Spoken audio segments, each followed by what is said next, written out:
Yeni bir içerikten, yeni bir videodan daha herkese merhabalar. Bu videodaki inceleyeceğimiz ürün QCY'nin Active GX modeli. Baştan belirteyim, herhangi bir şekilde sponsorlu bir içerik değil. Fiyatına göre yani beni tatmin etti. Böyle bir kutuda geliyor. Kutuyu açıyorsunuz. Ben açtım. Biraz deneyimledim. İçerisini göstereyim. Buradan saatin kendisi çıkıyor. Bir tane USB kablosu da çıkıyor. Onu hemen göstereyim size. Şöyle bir USB kablosu çıkıyor. Kablosuz şarjlı değil. Şöyle mıknatıslı ve şurada görmüş olduğunuz şöyle göstereyim. Pinleri var. Bu şekilde şarj edebiliyorsunuz. Bataryası şu ana kadar gayet iyi gitti. 4 gün kadar kullandım. Şöyle çıkartalım. İşte burada kitapçığı var. Gelelim ürünümüze. Şöyle tasarımını göstereyim. Bu şekilde işte burada markası falan var. Sensörleri burada. İşte şarj edeceğiniz nokta burada. İşte hoparlör çıkışı, mikrofon girişleri vesaire bunlar burada. Şu şeyler çıkıyor. Burada pimli. Bunlar çıkıyorlar. Daha sonrasında ekranımız AMOLED HD ekran.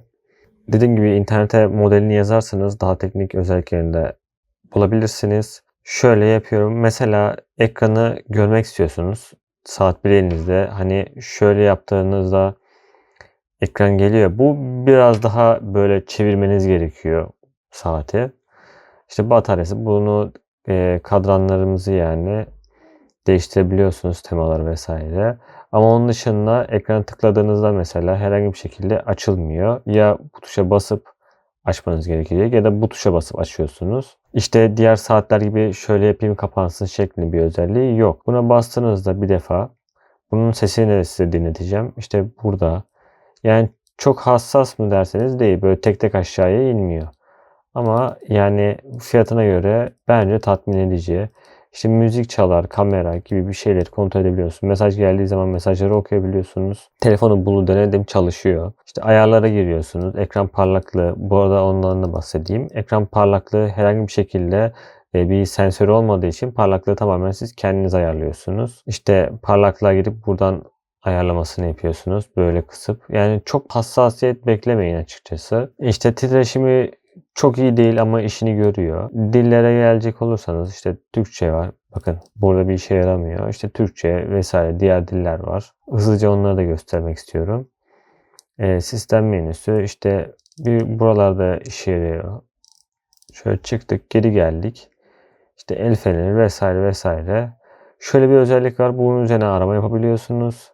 Mesela işte telefona geldiniz. Şu anda bağlı olmadığı için bu görünmüyor ama bağlı olduğunuz zaman burada 20 kişiye kadar da uygulamasını öyle yazıyordu. İşte tuş takımımız var. Mesela açalım. Ama gelmeyecek çünkü telefona bağlı değil. Normal olduğu zaman tuş takımına bastığınızda size bir ekran atıyor ve o ekrandan numarayı tuşlayıp bunun üzerine arama yapabiliyorsunuz. Şöyle sim kart olmadığı için, telefona bağlı olduğu için sadece telefona bağlı olduğu zamanlar bunu yapabiliyor. İşte kontaklar kısmına hemen kişiye ulaşabiliyorsunuz. Tuş takımına dediğim gibi tuşlama yaptığınız zaman aramayı diyelim ki telefonunuz yanınızda değil. İşte siz mutfaktasınız. Telefonunuz salonda. Hemen buradan tuşlamayı yapıp hoparlör zaten otomatik olarak açılıyor. Bir 5 saniye kadar bir gecikmesi var. Ondan sonra hemen bağlantısını yapıyor. Tekrar bastığımızda işte sporları vesaire denemedim. Kalp atış hızı diğer ölçü aletlerine göre benzer ama birebir aynı değil. Onu söylemiş olayım. Kandaki oksijen miktarını denemedim. Mesela bakın dokunmatiği çok iyi değil. Çok mu kötü? Çok kötü de değil. Mesela hesaplayıcıya girdiniz. Numaralar bu şekilde açılıyor. Şöyle hatta göstereyim mesela dokunmatik hassasiyetini. Çok iyi bir şey beklemeyin fiyatına göre. Sonra spora bastığınız zaman işte buradaki sporlar falan var. Bunları eksiltip arttırabiliyorsunuz diye biliyorum. Şu tuş sesini de hemen hızlıca bakalım. Mesela şöyle yana kaydırdığınızda müziği kontrol edebiliyorsunuz. Şu anda mesela bağlı değil diyor. İşte uyku, hava durumu, işte kalp atış. Hemen şöyle şuradan sensörleri açık bir şekilde takip edebiliyorsunuz yani. İşte burada yaptığınız sporları vesaire şey yapıyor. Gerek duymadım. Şunu dinleteceğim size hemen. Ama bunun dışında dediğim gibi yani şık duran bir saat. Güneş altında dışarılarda çok da fazla ekranın parlaklığını açsanız da göremiyorsunuz. Yani çok kaliteli bir AMOLED ekran değil ama hiç yoktan iyi midir? Evet, iyidir. Yani kolda güzel duruyor. Hemen şöyle göstereyim. Benim kolum çok kalın bir kol da değil. Gayet ince bir kol. Diyelim ki şöyle ayarladınız. Şu şekilde duruyor. Hemen kaldırdığınızda. Her zaman bu şekilde açılmıyor. Mesela kapansın, tekrardan göstereyim onu size. Bakın kapandı. Diyelim ki şöylesiniz. Bir tık geç açılıyor. Bu ama dediğim gibi fiyatına göre bence kabul edilebilir. Basılı tutuyorsunuz.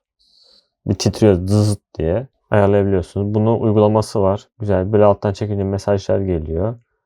İşte üstten çekince bu şekilde ayarları, kısa yolların gelebileceğiniz menü geliyor. Sürekli açık ekran var. Şöyle bastığınızda işte zamanını ayarlayabiliyorsunuz. Ayarlara ulaşabiliyorsunuz. İşte el feneri oluyor bu şekilde.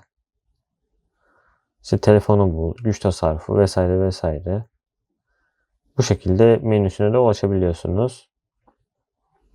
Bunun bir siyah bir de bu rengi vardı. Öyle hatırlıyorum. Kablosuz şarj olan modeline bazı kötü yorumların geldiği için yani e-ticaret sitesi üzerinden yorumları okuduğumda o şekilde aldım. Daha sonrasında bunun daha iyi olduğunu yazan yorumlara denk geldiğim için bundan aldım. Bence gayet tatmin ediyor bu. Şunu da eklemekte fayda var.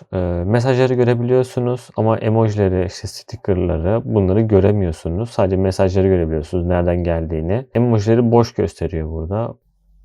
Bir başka içerikte, bir başka videoda görüşmek üzere. Kendinize iyi bakın. Hoşça kalın ve bay bay.